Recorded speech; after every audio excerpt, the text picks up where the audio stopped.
Diagnosis Murder, The House on Sycamore Street was released in 1992. This is directed by Christianne Nyby II and written by Bruce Franklin Singer. And we have a cast including Dick Van Dyke as Dr. Mark Sloan. And this is my first Diagnosis Murder experience. And I was a little bit nervous because, first of all, I haven't seen the film that comes before this, but also I hadn't seen the TV show. But then I learned that the films actually came before the TV show, which I didn't know about. So I can definitely say you don't need to have seen the TV show to watch the films. You also don't need to have seen the first film to be able to follow this, as I can now confirm. In general, I thought it was quite slow. I thought the pacing of the story was not that great, but the mystery aspect I did like.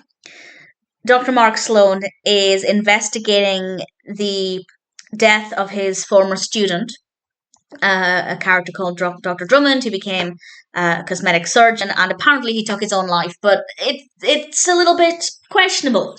And Sloan investigates this. And with regards to the story itself, yes, I think the pacing was very slow, but it was a fascinating story. And I think while the pacing of the narrative was slow, I do think that we found out information at a steady rate. So the gaps in between the progression of the mystery were quite slow, but the mystery element itself was quite well handled. And the characters are really interesting. This is, of course, my introduction to Sloan as a character, and I really, really like him. I think that he is a really interesting character. I'm really keen to get to know him more. I think he comes across as very likable. He's really interesting, and yeah, maybe I'm a bit biased because I love Dick Van Dyke, but I do really like the character, and I'm keen to see what happens with the character if we get to know more about his personal life over time.